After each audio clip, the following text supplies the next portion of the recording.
Na primeira leitura, nós ouvimos os Atos dos Apóstolos. A leitura está dizendo que a igreja crescia. Olha só esse ponto interessante, hein? A igreja, naquele tempo, estamos falando aqui do começo da igreja, não tinha igrejas como essa, Sagrada Família, tão bonita, bem projetada, os bancos arrumadinhos, tapete branco para as crianças, não tinha nada disso. As pessoas rezavam em casa. Aliás, era proibido rezar bonito como nós estamos aqui hoje. Hoje nós temos uma graça, meus irmãos, tão grande que nós às vezes não fazemos conta do tamanho dessa graça. Milhões de pessoas hoje pelo mundo não podem rezar do jeito que a gente reza. Milhões. Tem muitos países que ainda a fé é proibida, que as pessoas são perseguidas. O católico não pode se reunir num domingo como hoje, como nós estamos aqui. Olha o tamanho da graça que nós temos. Temos que dar muito valor a isso. Milhões de pessoas gostariam de fazer o que nós estamos fazendo hoje e não podem. E nesse tempo, no começo da igreja, primeira leitura, também não podiam. Mas a igreja estava crescendo. Escondidinha nas casas, mas estava crescendo. Por que estava crescendo? Primeiro, testemunho. A primeira leitura está dizendo que São Paulo, como se converteu, começou a dar testemunho da sua vida nova. Ele que era um homem terrível antes, severo, durão, maldoso até, maldoso. Santo Estevão, primeiro mártir da igreja, estava lá sendo apedrejado e o jovem Paulo estava lá do lado olhando e batendo palma. Mata mesmo, joga pedra nele. Olha só como que era esse Paulo, cara ruim. Só que agora é um novo homem. É um novo homem agora. E isso foi assim. Nossa, esse homem mudou. Ele é um homem novo. Se ele pode ser um homem novo, se ele já não é mais aquele cara durão, grosseiro, maldoso, eu acredito nessa fé. Eu também quero ser assim. Olha o primeiro motivo do crescimento da igreja: testemunho. Não só de Paulo. Paulo foi um deles. Tantas outras pessoas foram mudando de vida e dando testemunho. Olha a bênção. Segundo motivo, crescimento da fé, crescimento da igreja, da fé que se espalhava: caridade. Segunda leitura, São João está dizendo: filhinhos, não vamos amar só de palavra, de boca, vamos praticar a caridade. Vamos amar mesmo, com atos ali. E as pessoas começaram a fazer isso. E isso foi tocando, e as pessoas foram olhando e falando: nossa, olha que bênção.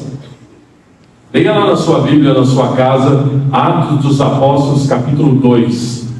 Você vai ver o que está dizendo lá.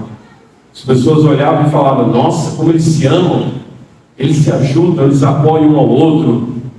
Nossa, eu também quero viver assim. Olha porque que a igreja crescia. O amor era praticado. Mas tudo isso só acontecia por um terceiro ponto. O Evangelho de hoje.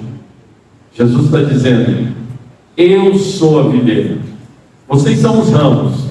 Ou seja, saem da videira, saem do tronco. E aí vai a seiva, né? vai levando. E aí se dá frutos. Sem mim, Jesus diz: sem mim, nada podeis fazer. Ou seja, nada de bom mesmo, nada de graça acontece sem a pessoa de Jesus. Então Jesus tem que ser o centro. E era isso também porque que a igreja crescia. Jesus era o centro. Meus irmãos, essas três coisas estão aí para nós vivermos em nossas vidas. Nossos catequizandos, que hoje fazem a primeira comunhão, nossos pais e todos os demais que estamos aqui hoje. Nós temos que viver o testemunho na nossa vida. Testemunho. Nós não podemos ser cristãos com um pé na igreja e outro pé no mundão, fazendo coisas que desabonam aquilo que a nossa fé diz. Ou nós somos cristãos mesmos, viver a nossa fé, ou nós vamos dar um contra-testemunho. Em vez de ajudar que a fé cresça, fé e muitos acabam esfriando. Então nós somos chamados a dar testemunho na nossa vida. Ah, padre, mas então eu tenho que fazer algo maravilhoso, gigante, igual São Paulo. Não. Testemunho nas coisas simples do dia a dia na nossa vida, no básico, no arroz com feijão, na vida diária de cada um de nós. Não precisa fazer nada maravilhoso, extrapolar, fazer coisas assim que todo mundo vai dizer: nossa, olha o que ele fez, olha o que ela fez. Não precisa nada disso. Testemunho de vida normal, no seu dia a dia, no meu dia a dia, nas coisas corriqueiras da nossa vida, onde nós mostramos ali, o básico, a nossa fé. Ele age assim, ela age assim, porque é uma pessoa de fé, porque crê em Jesus, porque caminha com Jesus. Então esse é o primeiro ponto, testemunho. Viver realmente uma vida cristã, católica, segundo a vontade de Deus. Segundo ponto, o amor. A igreja crescia porque a caridade, praticarmos a caridade. Uma grande graça que nós devemos estar sempre atentos. Atentos com a pessoa que está ao nosso lado, na nossa família, próximo, mas até com outros. Ficarmos atentos se tem alguém passando uma dificuldade, uma necessidade, o que eu posso fazer por essa pessoa? Ou o que eu posso chamar outras pessoas e dizer: olha, nosso amigo lá, isso, aquilo, tal, o que a gente pode fazer para ajudar? Nós precisamos praticar a caridade, estarmos atentos às necessidades, individualmente, mas também a igreja como um todo, A nossa paróquia, por exemplo, Sagrada Família, nós ajudamos aqui por volta de 50 famílias no nosso entorno, em situação social bem difícil, e vem aqui buscar cesta básica, ajuda. Muitos deles são venezuelanos, tem um grande número de venezuelanos por aqui, cubanos, fugindo de países onde o comunismo entrou, e lá estão passando fome e outras coisas, e tiveram que fugir de lá. Saíram da Venezuela, saíram de Cuba, por causa do comunismo nesses países. E nós temos a graça de praticar a caridade, claro, com que as pessoas vão nos ajudando. Nós somos a igreja que vai ajudando os necessitados. Praticar a caridade é uma forma de nós darmos testemunho da nossa fé. E o terceiro ponto, como eu falei no Evangelho, Jesus diz claramente: eu sou a videira, sem mim nada podeis fazer. Aí, meus irmãos, é a união com Jesus mesmo, é o centro. Jesus precisa estar no centro da nossa vida. Realmente a pessoa de Jesus, a fé firme, clara em Jesus. Parece óbvio isso, Mas claro, padre, a igreja, Jesus está no centro. Olha, nós estamos em tempos perigosos. Dentro da igreja, vamos falar da nossa fé, que a igreja estava crescendo, está dizendo a palavra, por isso que eu estou dizendo isso. Dentro da nossa igreja, tem entrado, quando eu digo nossa igreja, eu estou falando em geral, tem entrado ideologias que são totalmente avessas a nosso Senhor Jesus Cristo. Mas elas vão entrando, e quando se vê Jesus, é um detalhe. Jesus está se tornando um detalhe. Uma vez um padre falou para mim que em determinado lugar, por aí nesse Brasilzão aí, lugar de missão, ele foi lá como missionário, trabalhando, e aí foi numa capela rezar, fazer a celebração da Santa Missa, e lá nessa capela, um baita de um quadro de algo de Che Guevara. Che Guevara. Nós sabemos quem é Che Guevara? Che Guevara foi um revolucionário cubano que fuzilou um monte de gente. Amigo de Fidel Castro, comunista, que matou um monte de gente fuzilada. Está lá, onde o padre ia celebrar a missa, o Che Guevara. Jesus está meio de canto. Lá no cantinho, lá Jesus.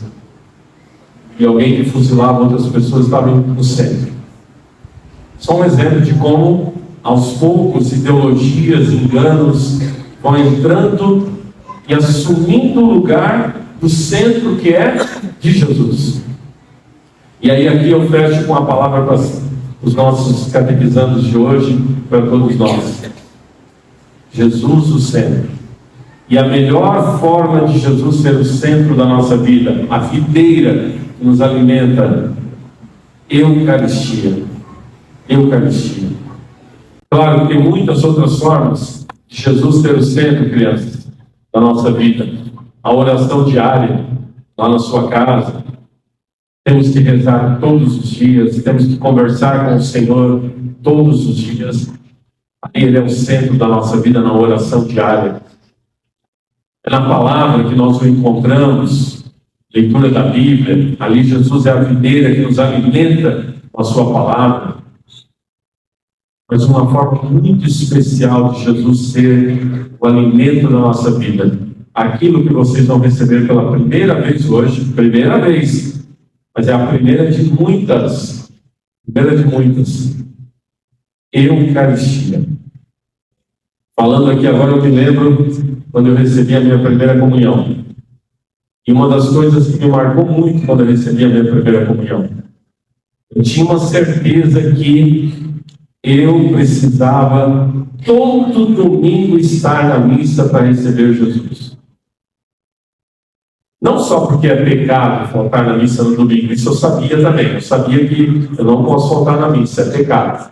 Mas também porque eu sabia que Jesus está ali. A certeza que o que eu vou receber é o corpo, sangue, alma e divindade de Cristo. Claro, com a minha cabecinha de criança na época, de 10 anos de idade. Mas eu sabia disso. E é isso, meus irmãos, isso vale para vocês, primeira comunhão hoje, e para nós adultos aqui. Jesus tem que ser o centro da nossa vida. Veja, um belo dia de domingo, ou pode ser aquele domingo chuvoso e frio também, seja, Jesus tem que ser o centro. Eu preciso nesse dia ir para a igreja e dizer: Senhor, entra na minha vida, entra com a palavra que eu vou ouvir, entra com a Eucaristia que eu vou receber. Senhor, sem ti eu não posso nada. Ele está dizendo isso para nós hoje. Sem mim nada podeis fazer. Então, meus irmãos, vejam só a missão que nós temos, que a palavra está dizendo hoje. São Lucas, na primeira leitura. A igreja crescia, a fé chegava nos corações. Nós não queremos isso hoje. Nós não queremos que a fé se espalhe por esse Brasil afora e que muita gente venha conhecer Jesus. Imagino que todos aqui, entre nós aqui, querem isso. Todos nós queremos isso, claro. Quanto mais a fé chegar, quanto mais pessoas tiverem encontro com Cristo, glória a Deus. Então, nós temos que levar as pessoas para Jesus e nós sermos os primeiros a ir a Ele.